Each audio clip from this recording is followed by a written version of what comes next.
We will now look at the interface between the Prime Minister's office and the Ministry of External Affairs and other parts of the government that contribute to the formation and the way in which policies are pursued. Mr. Saran, you have had again the advantage of serving in the Prime Minister's office both as a special envoy and prior to that you were the Foreign Secretary to the Government of India. Now, we are aware that there was a certain pattern in the way in which the earlier NDA government, when Mr. Vajpayee was the Prime Minister, when we had the creation of the role of the National Security Advisor, the NSA, the late Mr. Brijesh Mishra, for the first time. And we had a certain experience of how foreign policy was conducted in that particular period. Then we have the last 10 years of the UPA, where we had UPA 1, which had a certain coalition composition. And as it happens, we had the equivalent of two NSAs, the late Mr. Mani Dixit and Mr. Narayanan, currently the Governor of West Bengal. And then we have UPA 2, which is the post-November 2008 after the Mumbai attacks. Now we've had Mr. Shiv Shankar Menon, your colleague, as the National Security Advisor. There has been, I would say, a fair amount of commentary, and people have shared their thoughts about how this has worked. Now, you know all the players. I mean, in the sense that you were FS when Mr. Vajpayee was there, you were there with Dr. Manmohan Singh, both as FS, Foreign Secretary, and the envoy. And now when you see the Modi government being formed and being sworn in very soon, there will be an NSA, we presume. But what to your mind has been the equivalent of lessons learnt from the arrangement of a PMO, which either shaped foreign policy or which may have contributed in perhaps an excessive way in the formation of foreign policy? Well, my experience is that most of the challenges that India is confronting today, and many more challenges that it will be confronting in the future, are very cross-sectoral and cross-cutting in nature. You can't really identify anything as a purely foreign policy issue. Even the Ministry of External Affairs has to carry several other arms of the government, several other ministries and agencies of the government for making its own foreign policy successful. So that's a very important new reality that we have to deal with. The second point that I would like to make is that in any government, coherence requires that the different arms of the government work together. Because if there are agencies of the government, including the Prime Minister's office, who are working at cross purposes with others, you're not going to get any effective policy.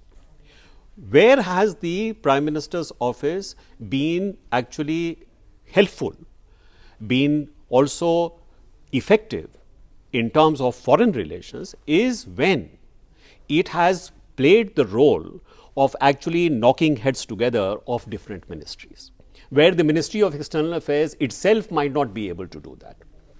So even if there is policy which is being determined by the External Affairs Ministry, because they have the expertise in foreign relations, how to make sure that this is orchestrated, like a whole of government approach, only the Prime Minister's office can do that.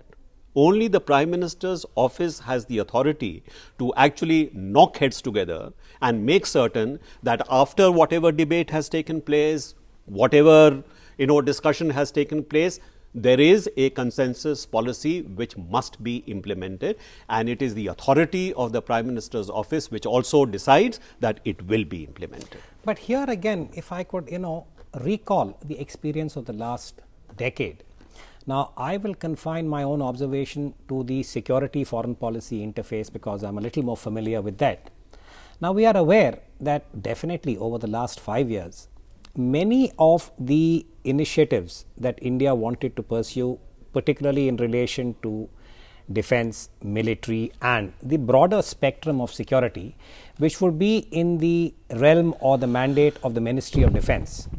My sense, and I'm saying this purely as an outsider, somebody who reads the newspapers and gets some sense of what's happening in the government, that there was a dissonance, if I may put it that way, between the Ministry of Defense, between the Ministry of External Affairs, and the Prime Minister's office. Now, this is where, again, now since you are the chairman of the National Security Advisory Board, is there something that we could do better? Because definitely if UPA 2 will be recalled, one would be a lack of coherence. That's your expression. So do you get a sense that we might be able to do it better? As I mentioned, that the role of the Prime Minister's office could precisely be to reconcile somewhat different positions which may be taken by different ministries. You mentioned the Ministry of Defense having a certain approach to what, say, the Ministry of External Affairs would have liked to see happen. Take, for example, further cooperation on the defense side with, say, the United States of America, in terms of, say, maritime security cooperation between the two sides.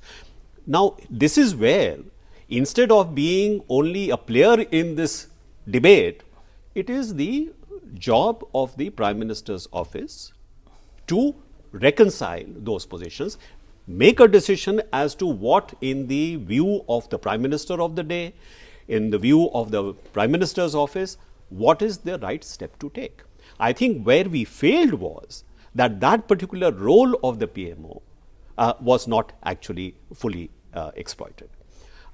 I would imagine that under a leadership of Mr. Modi, the Prime Minister's office will actually be a fairly powerful office, and therefore that particular role of reconciliation, that particular role of, as I said, knocking heads together and making certain that there is a coherent policy which is being pursued, this is something that we can look forward to. Again, I would say that as a student of the higher defense management of India, it is something that I've been trying to study and understand for a fairly long time. There is a clear, I would say, pattern that has evolved, and I venture to say this aloud in public, and I'd like you to correct me if I'm wrong, that the office of the NSA was created only after the nuclear tests. Well, let's put it this way, that with Mr. Vajpayee, we had the creation of the NSA, Mr. Brijesh Mishra, and he was concurrently also the PS to the Prime Minister.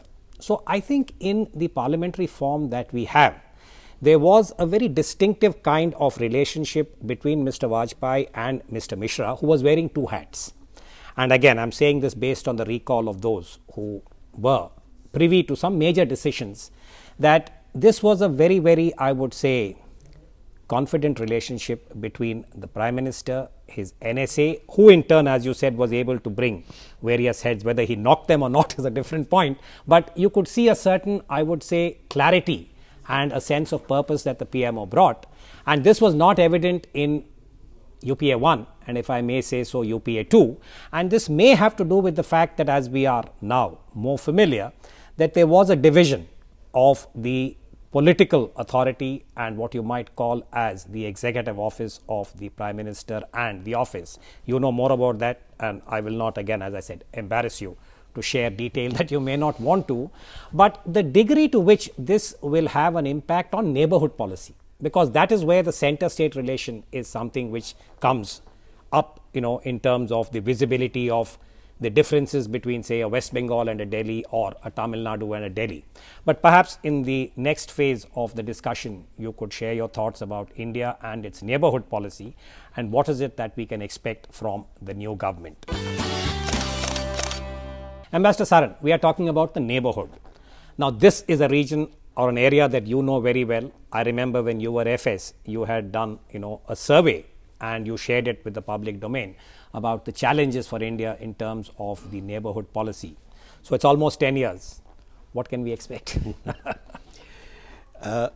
Two things. One is, I think, a internalization of what I consider to be something which should actually be staring us in the face, which is, you cannot aspire to any meaningful role in the region or globally unless you get your neighborhood strategy right.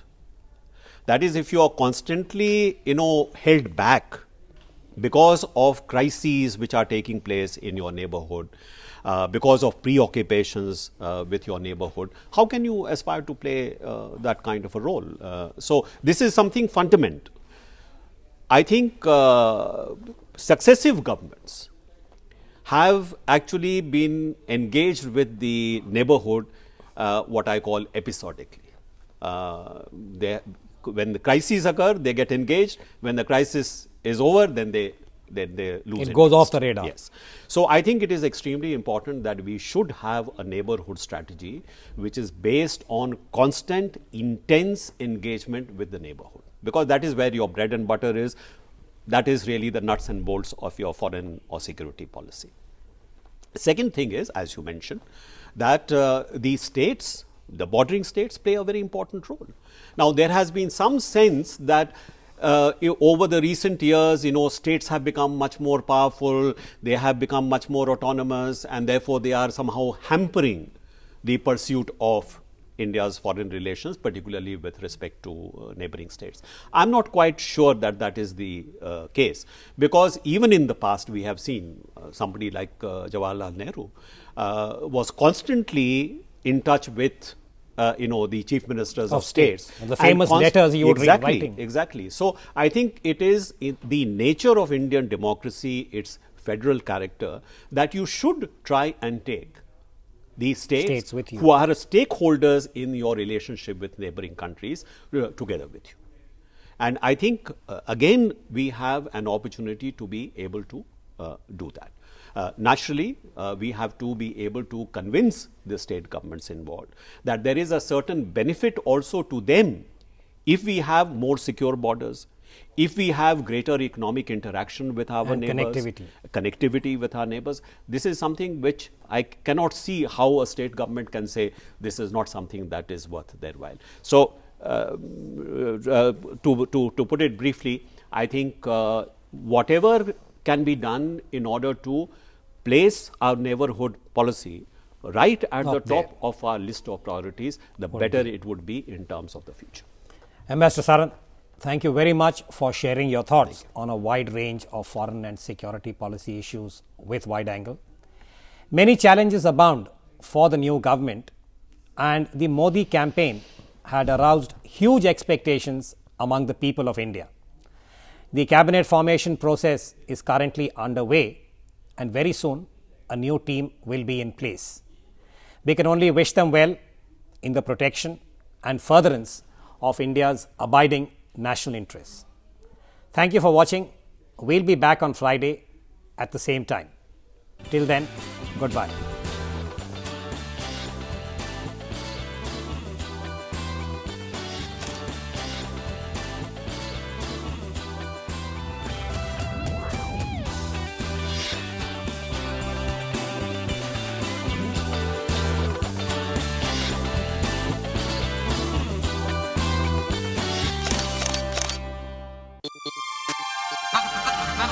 Tata.